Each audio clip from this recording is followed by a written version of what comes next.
Akhir-akhir ini masyarakat sedang digelisahkan dengan munculnya video-video provokatif seruan jihad yang menggunakan azan.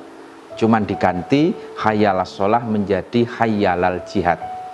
Saya ingin melihat dari sisi fikih.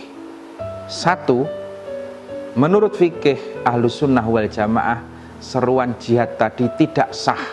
Karena apa? Karena dilakukan di Indonesia. Indonesia adalah Darussalam, negara damai, bukan Darul Harb atau negara perang.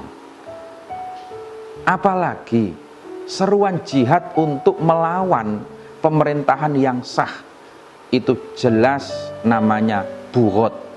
Bughat itu pemberontak, haram dan boleh dihukum.